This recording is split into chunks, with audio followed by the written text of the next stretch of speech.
Hello everyone, good evening. May I have a reply in the comment section that I'm audible, visible, everything is fine so that we can begin the discussion. I welcome you all in a very important session. We call it as Finance Current Affairs.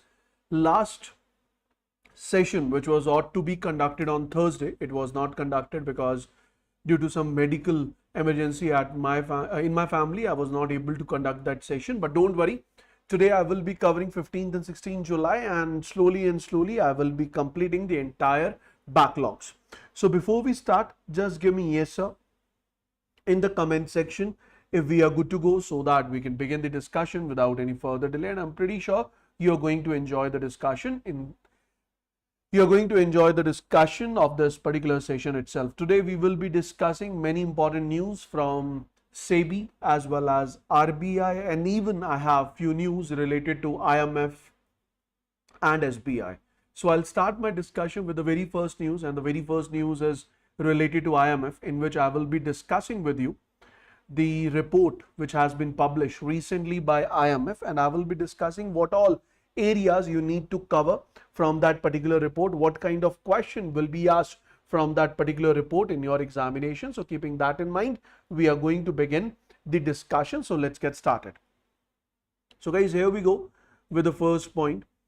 So before I start the discussion, if you want to download the PDF of this particular session, it will be available on my Telegram channel, and you can even join my Telegram channel by scanning the code or just type @Madhav in order to join the channel. So I'll start the discussion with the very first news, and the very first news is related to International Monetary Fund. So recently International Monetary Fund has published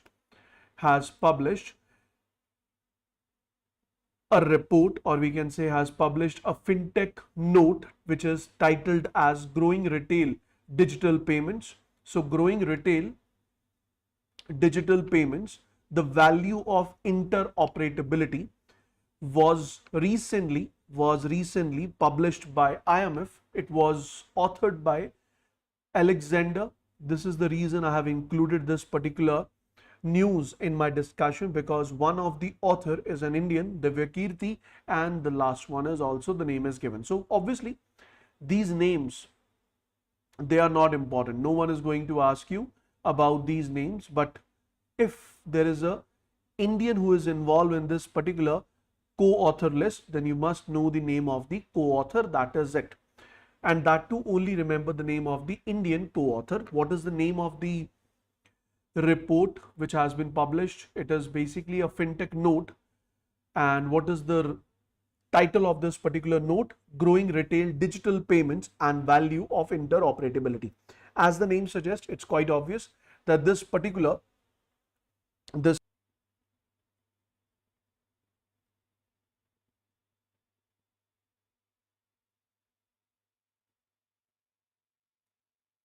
whenever we use this word interoperability, we must understand this point very carefully, that interoperability basically means that we can make the transaction from one bank account to another bank account just with the help of common scenarios, just with the help of common platforms. So keeping the same in mind, this report has discussed about the digital payments, for example UPI and all. It has even discussed the interoperability scenarios, especially of UPI and the other digital platforms which are available all over the globe. And finally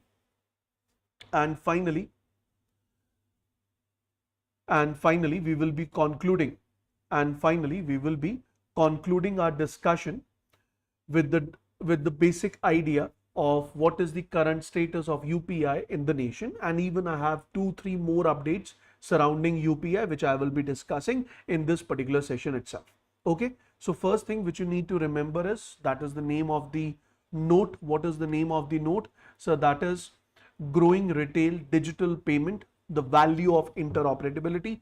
Remember name of only one co-author, that is Divyakirti. Why to remember this name? Because it's an Indian author, so you must know the name. Report basically talks about the India's digital payment revolution. It has also emphasized on the success and scalability of UPI, which has now emerged world's largest retail fast payment system by volume.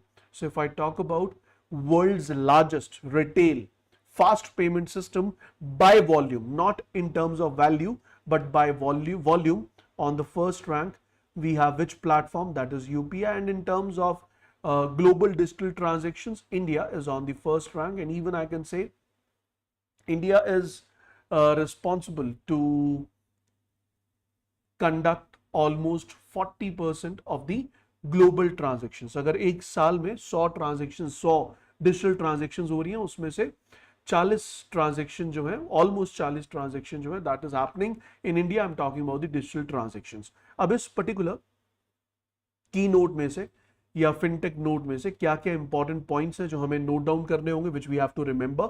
अगर question आए तो we should be in a position to answer it. So first of all, India's digital transformation through UPI. So this report has basically emphasized on India's digital transformation because of UPI. In this particular report, they have came up with the details that UPI was introduced in 2016 by none other than NPCI, which is an instant real-time payment platform designated to enable secure interbank transactions using mobile phone. It was built on the top of IMPS infrastructure, and it has now become India's preferred mode of digital retail payments.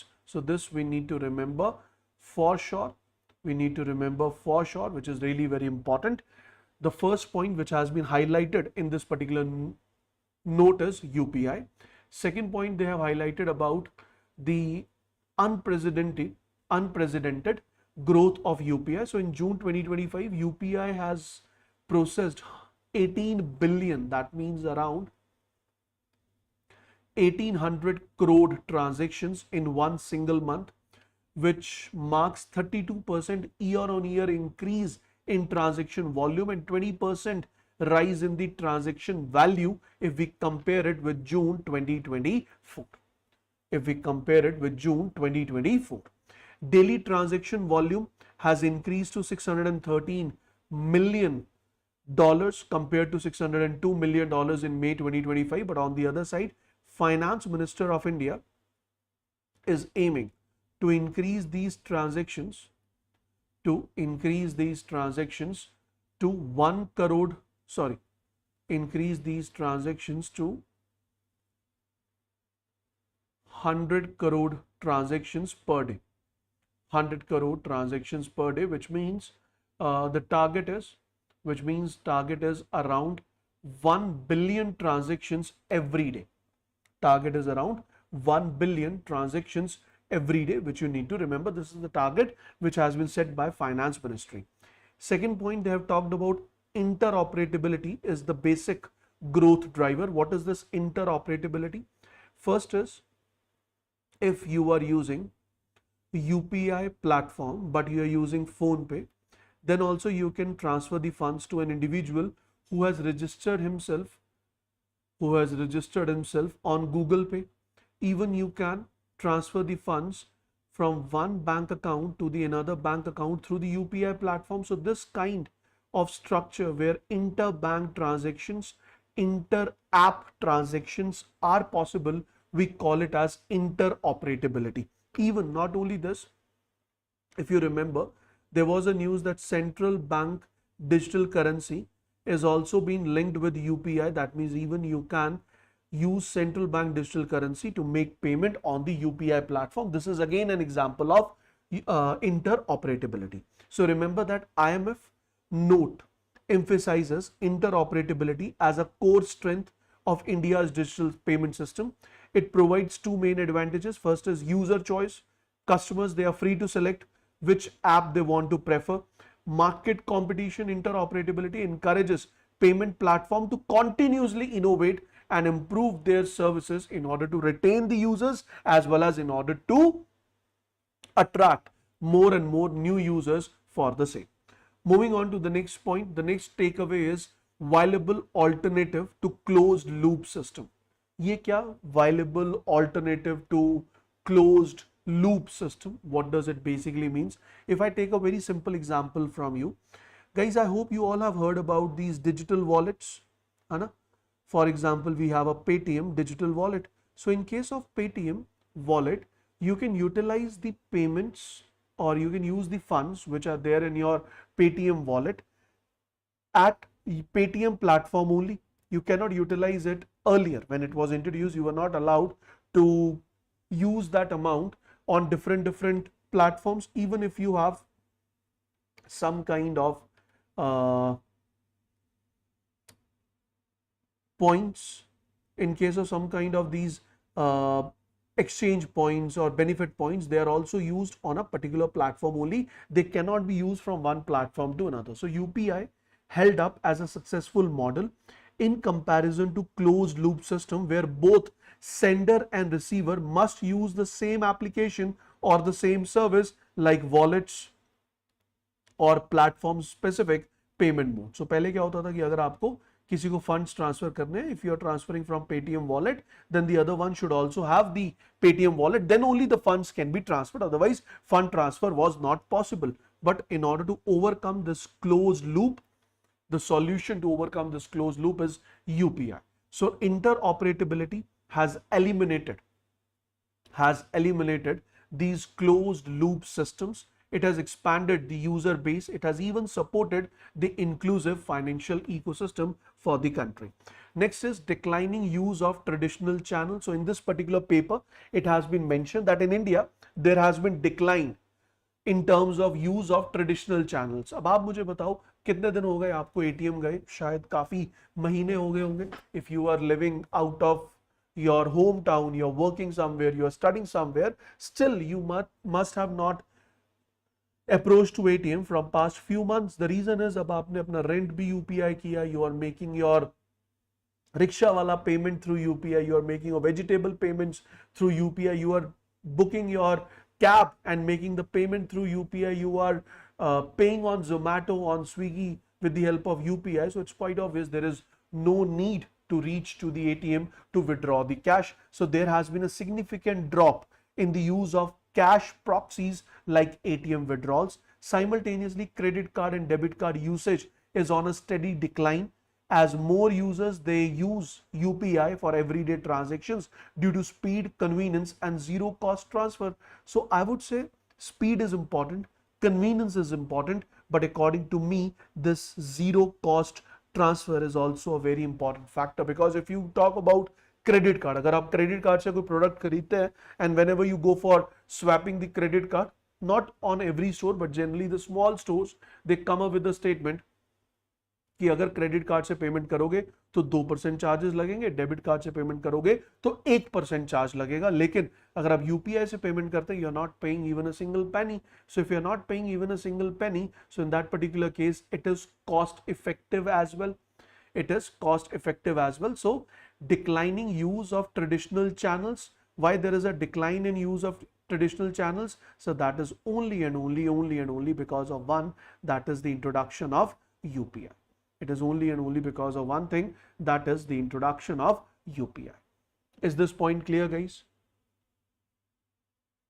Is this point clear? If it is clear, just give me yes, sir.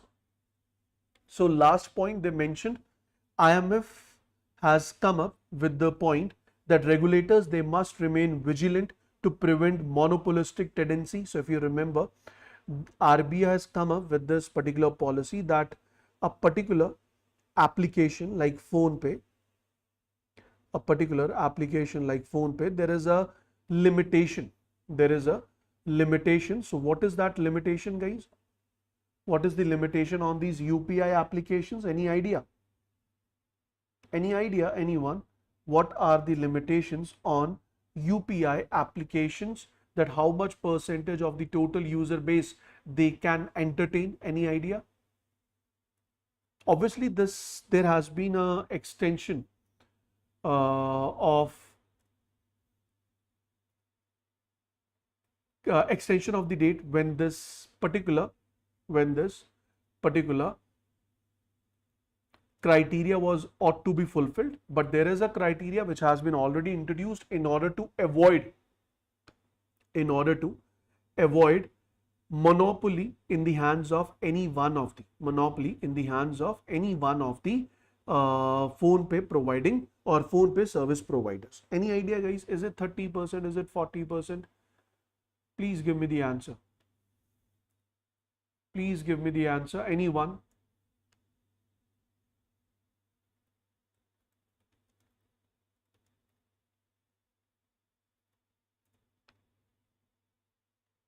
Okay, I'll let you know.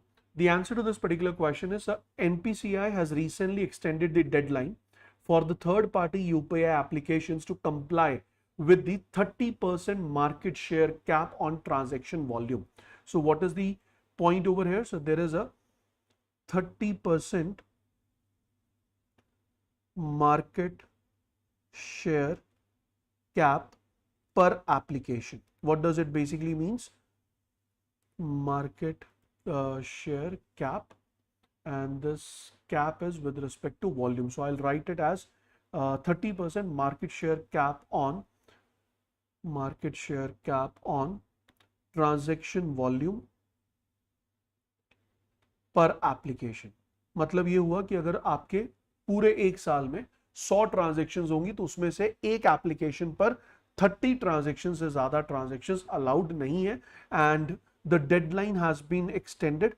Now this criteria is need to be fulfilled in India by the applications by which date? So that is 31st of December 2026. That is 31st of December 2026. Coming back to the next point, the report has recommended that maintaining an open, fair and competitive payment environment even as dominant player grow in size or reach. So this shows that the government should look in depth that there should be an open, fair and competitive payment environment. There should not be any dominant player in terms of size and reach, which will result in monopolistic control over the market, which will impact the existence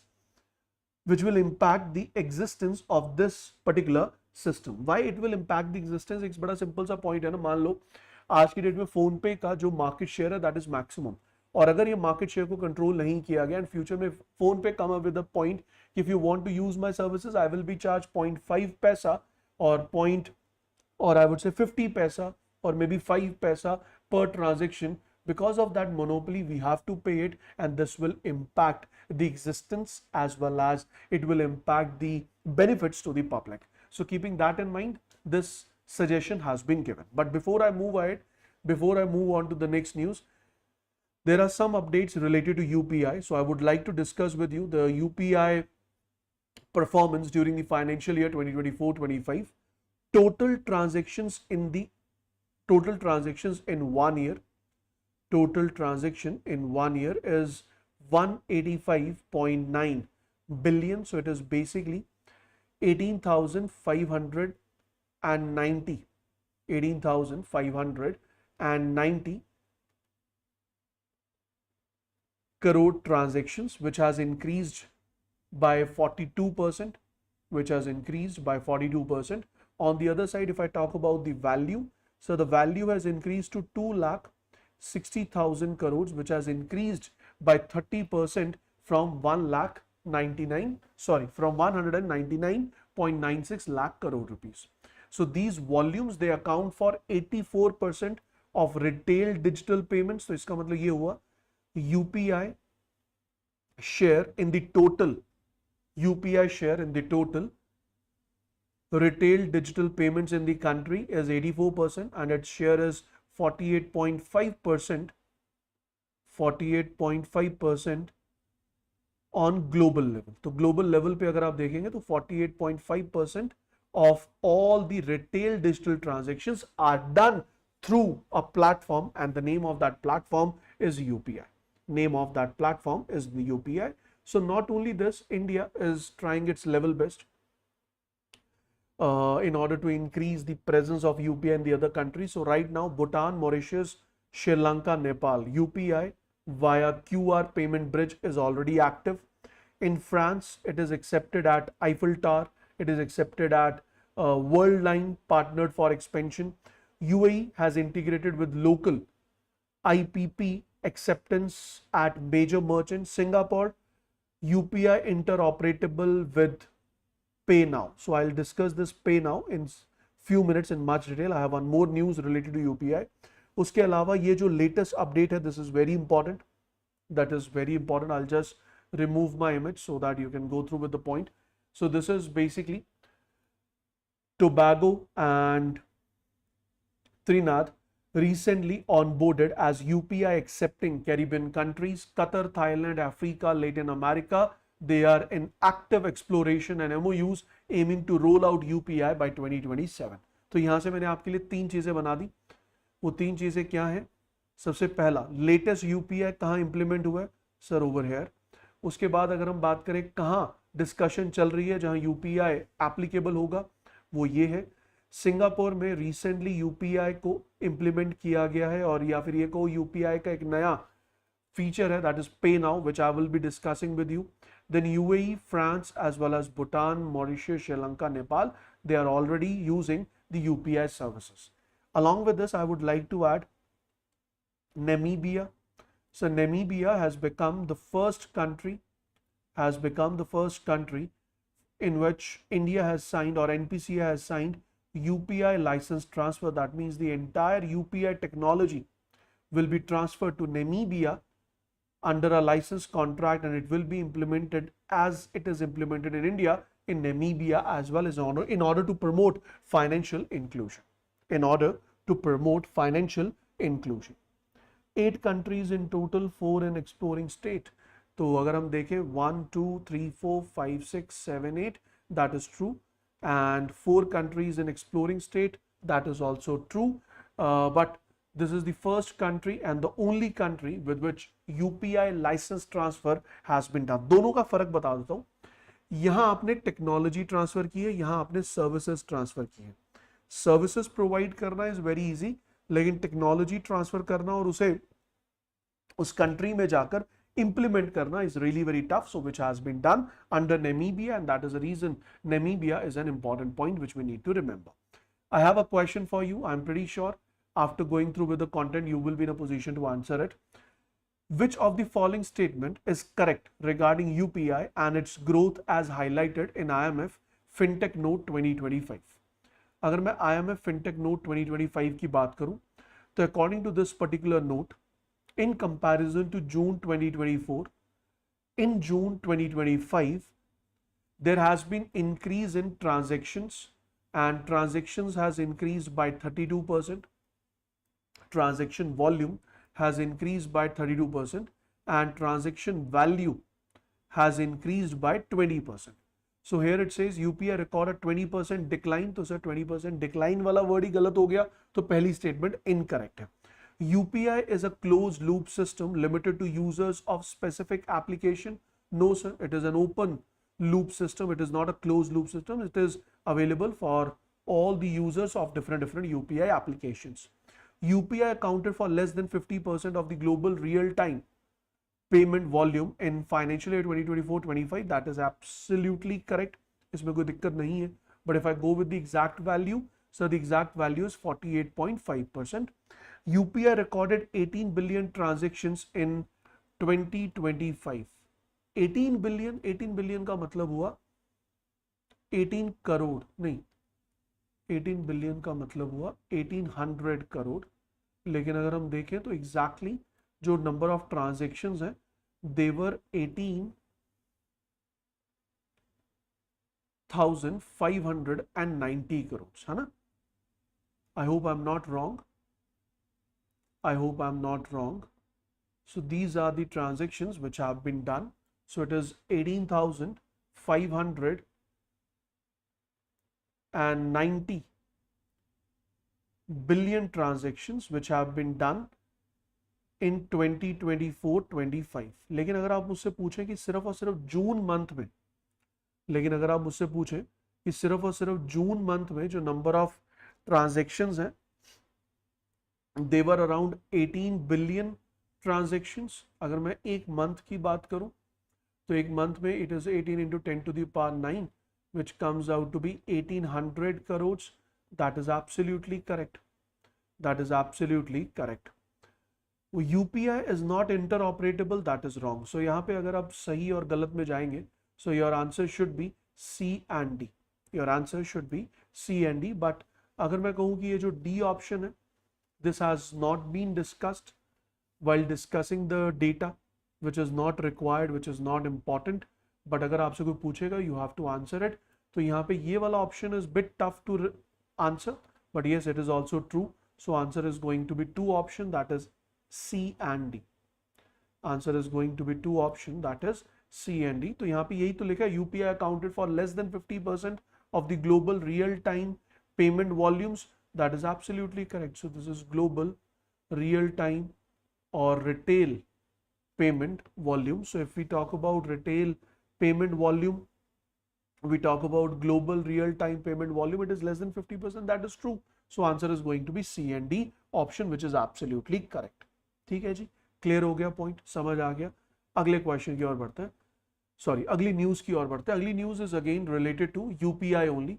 why I have taken up this particular news? Basically तो ये news क्या है, I let you know. Basically तो ये news बड़ी simple है कि India और सिंगापुर ने एक ऐसा टाई अप किया है which has allowed cross border payment between India and Singapore. मतलब ये हुआ कि इंडिया में बैठा इंसान सिंगापुर में फंड ट्रांसफर कर सकता है थ्रू यूपीआई, और सिंगापुर में बैठा हुआ individual can transfer the funds to India through UPI again. And how it is possible? Sir, it is possible because of the tie up. तो इंडिया का जो यूपीआई मैनेजिंग अथॉरिटी है, that is NPCI, it has tied up with one of the Singapore based organization. We call it as Singapore's monetary authority, that is monetary authority of Singapore. So इन दोनों के बीच में tie up हुआ, और इस tie up की वजह से now a cross border payment linkage has been set up. तो इस payment linkage में this linkage is available not because of your UPI application कि आप फोन पे यूज कर रहे हैं कौन सी application. It depends you are a customer of which bank. तो बैंक वाइज ये अग्रीमेंट साइन हुए. So earlier there were 13 banks which were included, or I would say earlier there were 6 banks which were included in the list.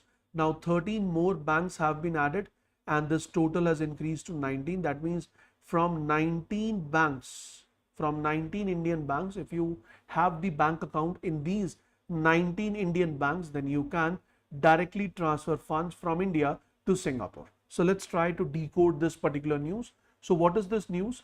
NPCI's international wing, that is NPCI International Payment Limited, the international arm of NPCI, has announced the inclusion of 13 additional Indian banks into the UPI-PayNow, which is a payment linkage between India and Singapore. This is very different. This is very different from licensed UPI. It is very different from providing only the UPI services in the other country. This is basically a linkage between India's UPI providing agency as well as between the Singapore's real-time payment service providing agency. So it is effective from 17th of July 2025. What are the key highlights? 13 new Indian banks have been added, because of which the total has increased to 19. The aim is basically to make cross-border remittance faster, cheaper, especially for the migrant workers, professional students which are based in Singapore. So now it has become easier. But before I discuss more on this particular news, I would like to talk about UPI-PayNow. If you all are ready and you want to understand about UPI-PayNow and you want to know कि actual में ये UPI-PayNow काम कैसे करता है, so just give me yes sir so that I can start my discussion with UPI-PayNow quickly.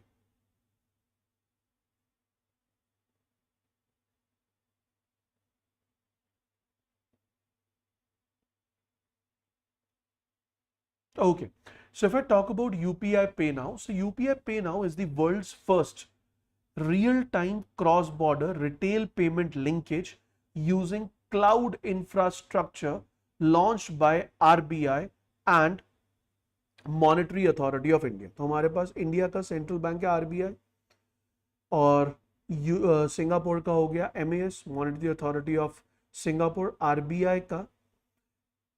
RBI ने एक unit setup किया था, that is NPCI, which is responsible or which is an umbrella organization for all the retail payments in the country, and UPI is responsible, or NPCI is responsible for UPI.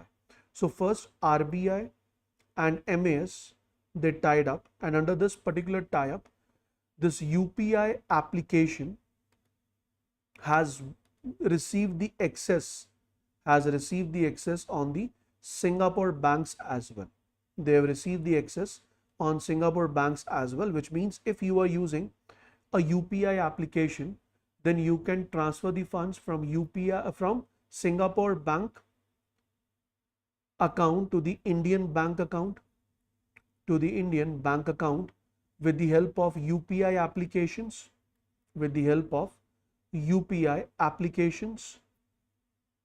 and even you can transfer the funds from Indian bank account to the Singapore bank account again through UPI application, again through the UPI platform. So this is a very unique services which has been allowed. So this system connects UPI of India and Singapore's PayNow platform, and that is the reason we call it as UPI-PayNow.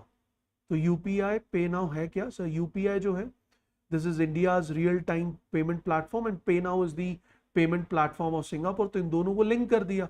अब Singapore में बैठ के वो PayNow करेंगे और UPI India में बैठ के करेंगे, लेकिन दोनों ही फॉर्मेट्स पे you will receive the funds in real time.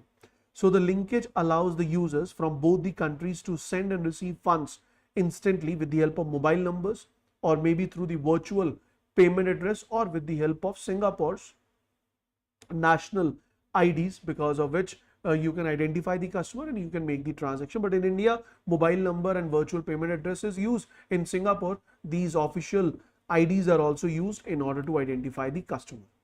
It was announced back in 2021. This UPI-PayNow has been launched in 2023 and now it has been extended with a total inclusion of 19 banks. So what is it? So it is a real-time payment which enables instant cross-border fund transfer. You can enjoy person-to-person fund transfer. It is a low-cost model because it uses India's low-cost UPI backend and avoid high remittance fees. Direct bank transfer. Now in this case, funds are directly transferred into your bank account, unlike the fund transfer which you do through the money exchangers or which you do through the money transfer agents.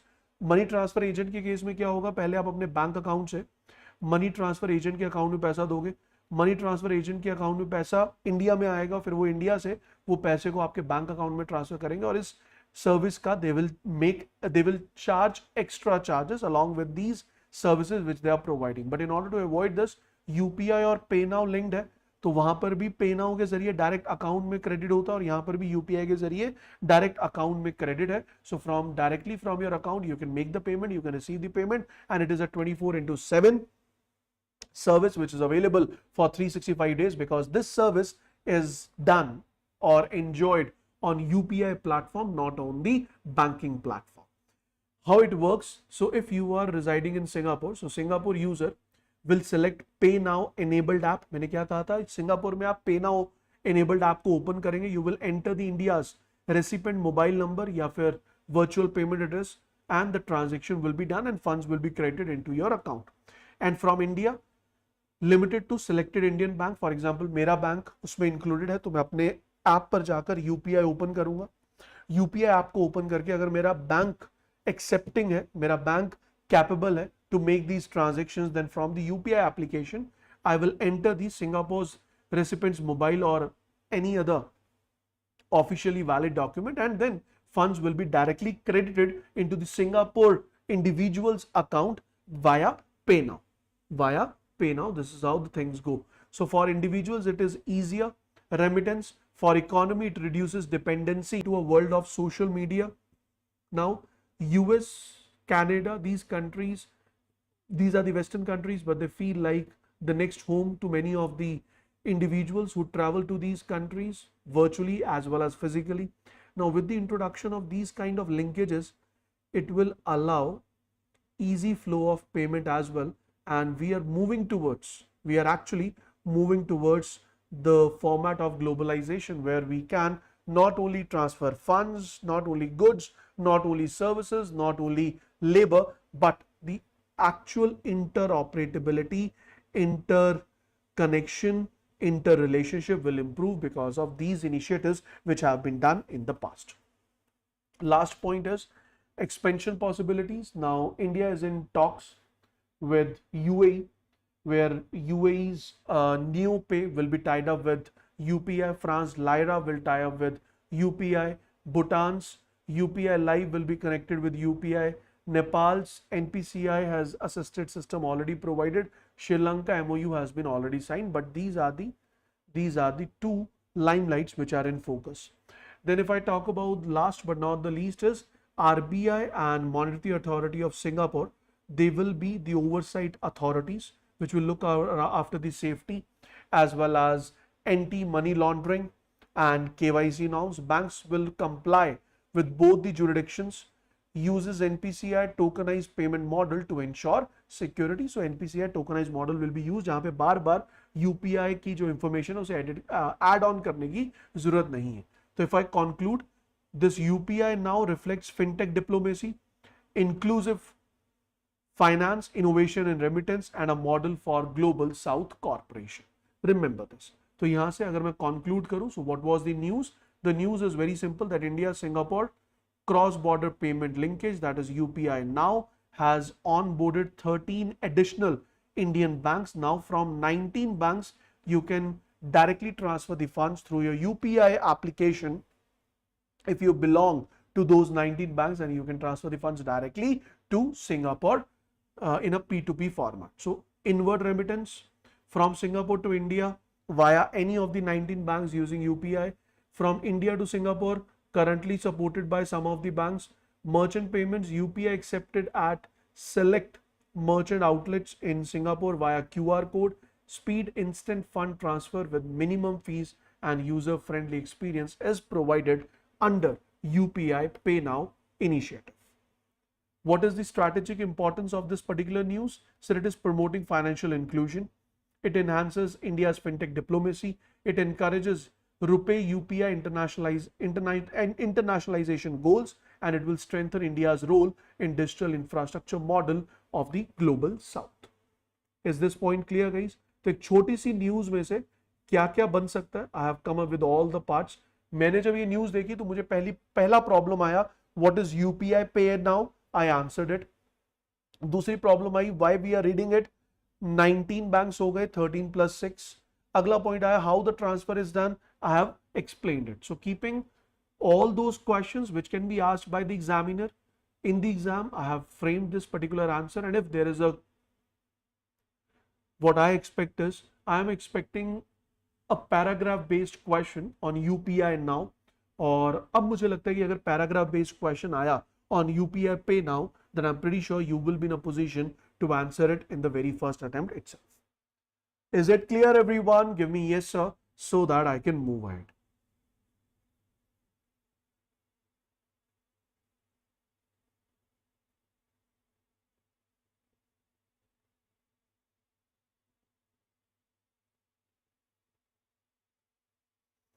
Okay, moving on to the next news.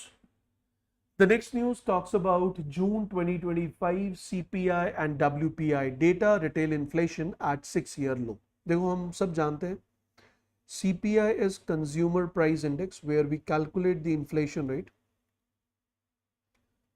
at retail market. That means we calculate the inflation rate as per the retail market, and here the inflation rate is calculated according to the wholesale market. Now the question is, this calculation is done by NSO, this calculation is done by the ministry, but both the calculations, they are done on monthly basis. But when we talk about control inflation, so control inflation is basically the CPI combined is the target, where target is to achieve 4% plus minus 2%, which will be termed as control inflation. और हाल ही में RBI ने internally recommend kiya that we should stay with 4% plus minus 2%, and they will be giving the final recommendation by September, and then government will come up with the estimate for next 5 years. Government will come up with the estimates of control inflation range for next 5 years from 2026 to 2031, और ये announcement जो है government will come up with this announcement very soon. Let's read out the news. The the National Statistics Office under the Ministry of Stats and Program Implementation has released CPI data for June 2025. It shows a significant cooling of inflation, bringing the relief to policymakers and customer and consumers. So in terms of retail inflation, so retail inflation is all-time low. It is 75-month low since January 2019. That means if I say it is almost 6 years low, which is 2.10%. Last month it was 2.80 or 82%. What is the target? So target is 4% plus minus 2%. Best inflation which a nation can achieve, that is 4%. In terms of WPI, so WPI slipped into deflation after 19 months and now it has declined to minus 0.13% in June 2025, which was 0.39% in May 2025. So deflation in UPI indicator or indicates lower input cost for producers, which can ease retail price in the coming months. तो इससे ये पता चल रहा है कि आपका जो प्रोड्यूसर है उसका मैन्युफैक्चरिंग कॉस्ट कम हो रही है. अगर उसकी मैन्युफैक्चरिंग कॉस्ट कम हो रही है तो obviously selling price will fall down, and if the selling price will fall down, which means our buyer, on the buyer side, it will become really very easy to purchase the goods because goods will be available at a lower price, or we are expecting that the price of goods will lower down in the near future, which will undoubtedly boost the demand, and this demand or this boost in demand will result in further growth of the economy. Is this point clear, everyone? If it is clear, just give me yes sir so that we can move ahead.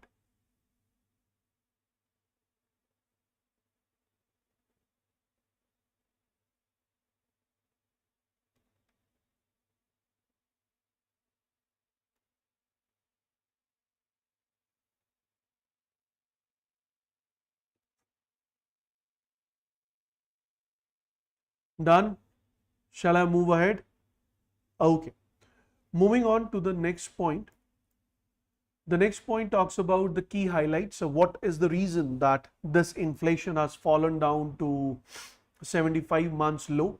So that is basically because of food inflation. And if I if we talk about retail food price index, the retail food price index is on year decline. It has declined by 1.06%, which was 0.99% in the last month, that is May 2025. If I compare with rural and urban areas, rural India headline CPI inflation is 1.72%, and in terms of urban areas, that is 2.56%. So these two data, urban and rural ones, they are also important. Overall data of 2.10% is also important, and we have more easy inflation rates in rural areas in comparison to urban areas. If I talk about core inflation, despite of cooling in food prices as well as other goods and services, core inflation is still 4.4%, which is the highest level since September 2023. अब आप सोच रहे होंगे कि sir ये क्या चल रहा है.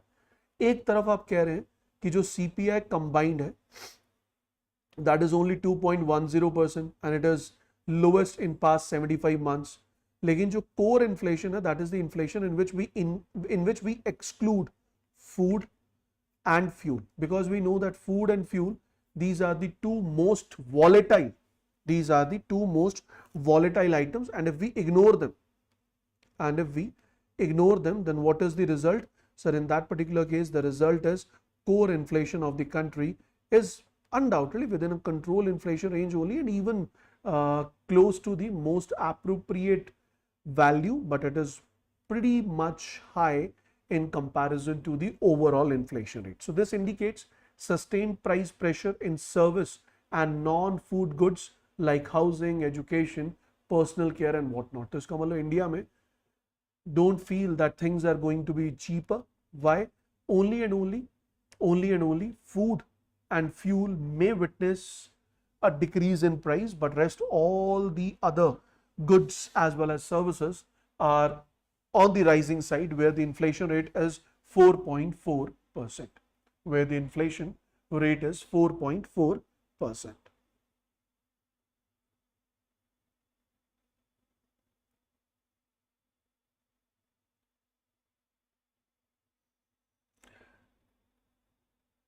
Chakrabarti, you must join my Telegram channel and post this doubt on the Telegram channel, or maybe you can DM me the same doubt and I will discuss the same with you in much detail.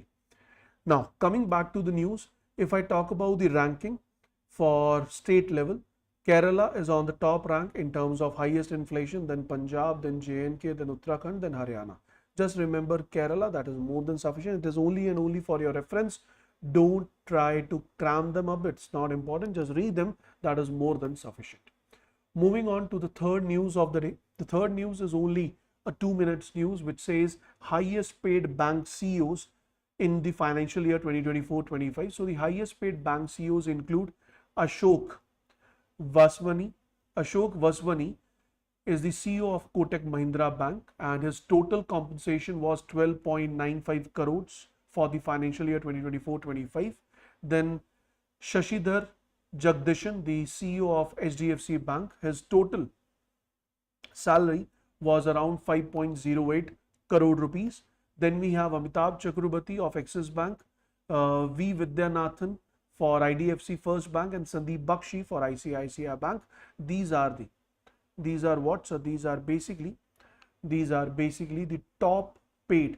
These are basically the top paid bank CEOs which you can remember. At least remember the salaries of top 2 rankers, and rest last 3 names are just for your reference. So just have a reference to this particular news. If it is asked, it can be. If it is asked, you will be in a position to answer it. Moving on to the next news. This is really very important. I will be taking next 20 minutes of yours in order to complete this news. What does this news says? It says that SEBI has come up with certain reforms in the month of July, and if you want to understand those reforms which has been introduced by SEBI since July 2025, we need to go through with the entire condition, so please pay attention. First one is to streamline business operations, support startup ecosystem, and enable capital market access, as well as align regulation with global best practices. These initiatives have been introduced. The first regulatory update came up from SEBI side is related to ESOPs.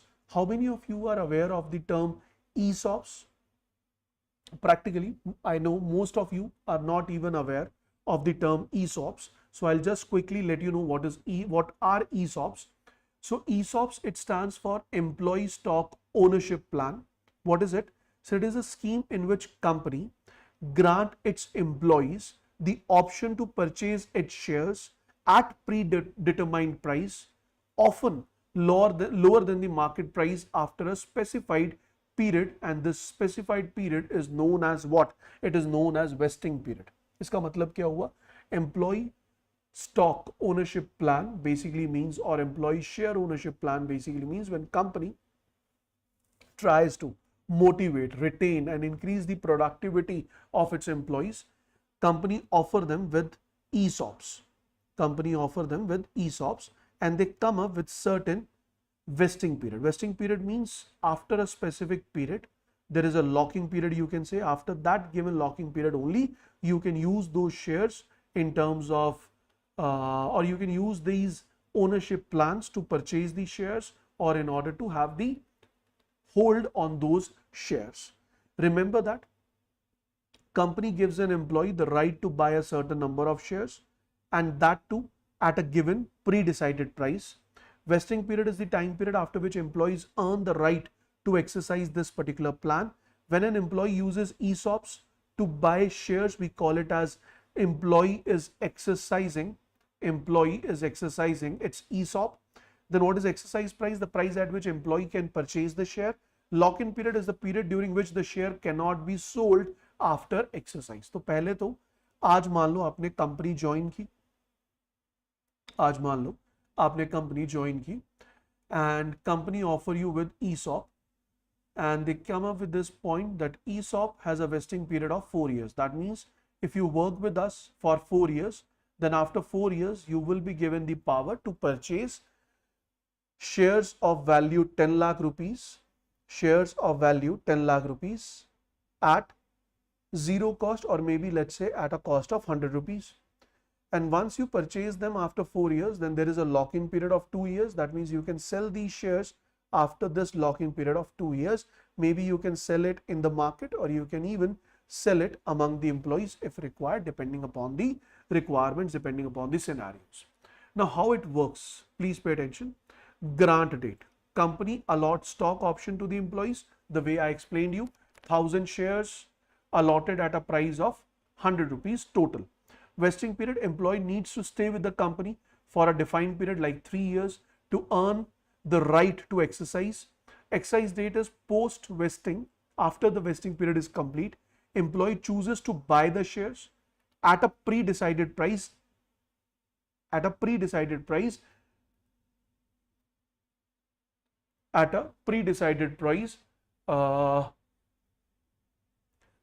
regardless of the fact that what is the current price of that particular share. Employee may later sell the share if the company is listed.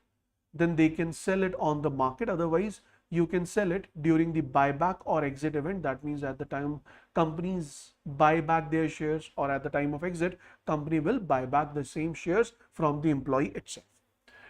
So what is the benefits? And it is beneficial for employee retention, attracting talent, ownership culture, as well as cash conservation can be done. So ESOP is very common in startups and unicorns because it plays a very vital and important role in Indian startups, which often cannot match salaries of large corporates. Buybacks and secondary share sales are used to give liquidity. That means company buy back the shares, or company shares are sold out in the market. It gives liquidity to the employees, especially in the unlisted startups like Zomato, Swiggy, Ola. आपने सुना होगा Swiggy ने buyback किए shares just going before IPO. So that was what? So that was basically SEBI asked their employees to sell their shares under a buyback option before the company was went public, or before the company has been announced public. So as I already said, employee retention, acquisition of talent, ownership culture, and cash conservation are the benefits of ESOP. Now let's come back and discuss the news we have. So ESOPs for startup founders even after IPO, what is it? Under the previous rules, founders were reclassified as promoters once the company has gone public. Promoters, they were not eligible to hold or receive employee ownership plans. Any employee share ownership plan held had to be liquidated before IPO. ये पुरानी कहानी थी, लेकिन अब सेबी ने एक नई reform the, and in the new reform SEBI said founders they can now retain ESOP if those were granted at least 1 year before filing the DRHP. What is this DRHP? What is this DRHP? Anyone? I have discussed this in my paid batches. I have discussed this in much detail. DRHP stands for Draft Red Herring Prospectus. If you don't know, I can just give you a example to this. Whenever a company wants to go public, whenever a company is seeking to go public, in that particular case, we need, or a company need, approval from SEBI. And in order to seek approval from SEBI, company reach SEBI with the prospectus that this is the current status of our company, this is our future prospectus, this is what we are planning, this is what we are expecting that the investors will earn when they will start investing in our shares. So once SEBI accept this prospectus, then only company can go public. So it says that founder can now retain ESOPs if they were granted at least 1 year before you are filing the draft red herring prospectus. ऐसा ना हो कि कल आप सेबी के पास जा रहे हैं परमिशन लेने टू गो पब्लिक और आज ही आपने वो ESOPs इशू किए. That is not allowed. At least अगर वो ESOP 1 साल पहले इशू हुए हैं, then they can be exercise, they can be holded with the founders itself. Next is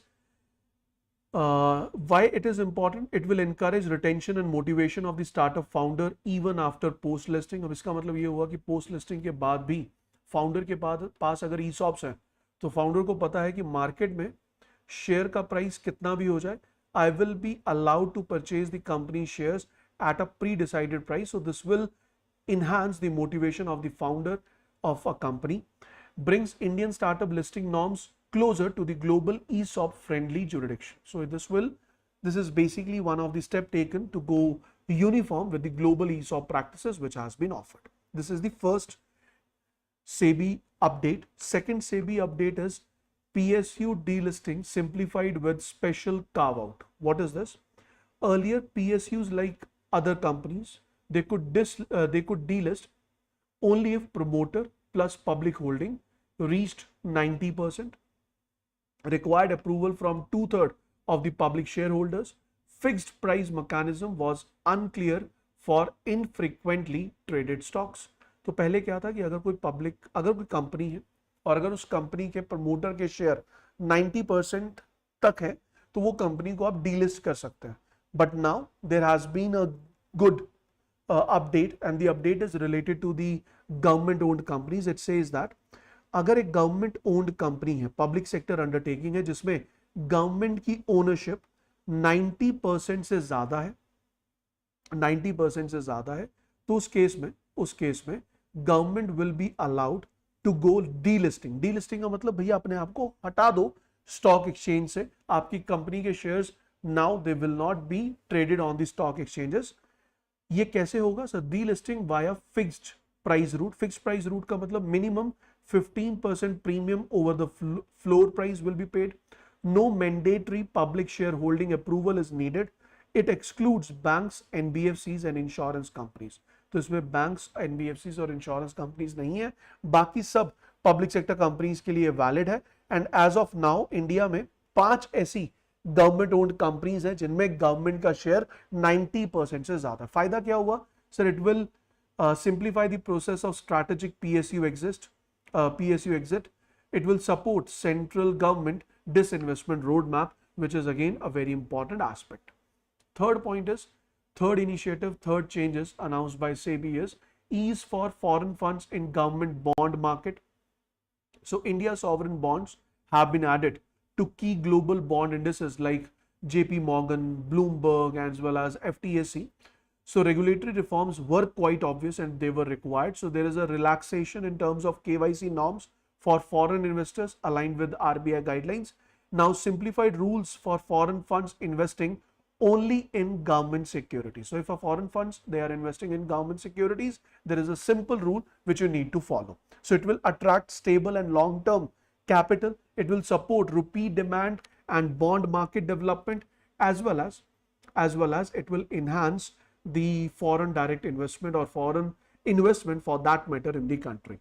Remember me guys, in case of SEBI reforms, I only and only focus SEBI reforms in such a direction that if it is asked in all the exams other than SEBI, then it is more than enough. But before your SEBI examination, once the SEBI Grade A examination will be out, before your SEBI exam, I will be conducting specific sessions where I will be discussing these guidelines, these SEBI circulars in much detail, but the content which I am providing you today, it is more than sufficient for all the other exams, for all the exams other than SEBI.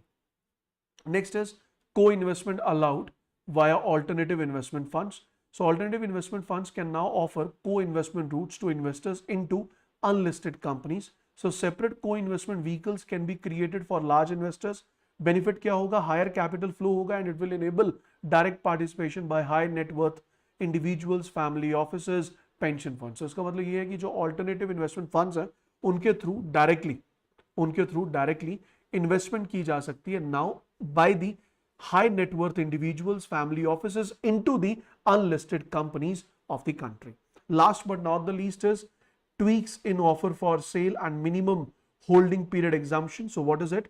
Equity share from conversion of compulsorily convertible securities now exempted from 1 year minimum public holding requirement before OFS. So what is it? It says that पहले क्या था कि जो equity share था, जो कि conversion थी equity share के केस में, which we call it as compulsorily convertible securities. Now पहले you have to hold those compulsorily convertible securities for 1 year and then only it will be converted into equity. But now it is not the case. Now, the case is there has been exemption from this 1 year minimum public holding requirement. Earlier, this exemption applied only to equity shares directly acquired via scheme, but now if you are purchasing any security which is convertible security or surely convertible security, you can convert it even the next day when you purchase it. So it facilitates reverse flipping strategies where startups they merge with Indian entities to relocate their headquarters to India, support Make in India and Flip to India campaigns. So it will support Flip to India campaigns. It will support undoubtedly investment in the country. Okay, so these are the 5 reforms which has been announced by SEBI. Last but not the least is SBI. So SBI was recently in news. अब कोई पूछे कि SBI news में क्यों था, तो sir simple सा answer, SBI को रिसेंटली एक अवार्ड मिला. What is that award? Sir global finance magazine है जो कि एक प्रीमियर इंटरनेशनल फाइनेंशियल पब्लिकेशन है. It has awarded SBI with a title of world's best customer bank, world's best customer bank for the year 2025. This award will be presented to SBI chairman on 18th of October 2025. The presentation will take place during IMF and World Bank annual meeting, which is going to be held in Washington DC, US. What are the highlights? Global finance editorial panel supported by inputs from top banking analysts, executives cited the following reasons कि SBI को क्यों कहा जाए world's best customer bank. First reason is digital innovation and transformation. So banking, mobile banking infrastructure expansion हुआ, adopted AI powered hyper personalized offerings, vernacular voice banking, then omni channel engagement. This is the first reason, that is digital innovation. Second is 24/7 support and rural reach. So 24/7 digital support, especially in rural and semi-urban areas. Then we have customer-centric culture. It has a proactive customer engagement strategies, custom-built solutions for diverse customer segments. This is the third reason because of which SBI has been chosen as the world best customer bank 2025. What is the current status? So the current status says SBI की जो total customer है, that is 52 crores. Total deposit with SBI is around 53 lakh crore rupees. Total loan is around 42 lakh crore rupees. CASA ratio, that is current account and saving account deposit with respect to total deposit, is around 40%, which is not a good mark, which is not a bad mark. It is a good mark whenever we say CASA deposit is in a range of 30 to 50%. Not below 30 and not at all above 50 is acceptable. So that is a point where we say CASA is, or CASA ratios are good. हालांकि CASA should always be less than term deposit, and in SBI term deposit is 60%. On the other hand, CASA deposit, that is demand deposit, is 40%, which is a good structure. In the next class, I will be discussing 2 more news. I have created these news, but I was unfortunately not capable to discuss it today itself because we have already conducted the session for almost 1 hour 15 minutes. तो मैं बता रहा हूँ कि ये 2 news ready है, अगली class में ये डिस्कस करेंगे, so don't worry. That will be all from my side, guys. Go through with the PDF and I'm pretty sure you're going to enjoy it. And if you have any doubt, you may ask me in the comment section below. If you have any doubt regarding your preparation, then also you can ask me in the comment section below. And I have a question. For you. Name the Indian bank. Name the Indian bank with highest number of international branches. So name the Indian bank which has highest number of offshore branches or international branches. You have to type your answers in the comment section below once you have completed watching the particular session. Thank you so much. Good luck. God bless you all. See you soon. Bye-bye.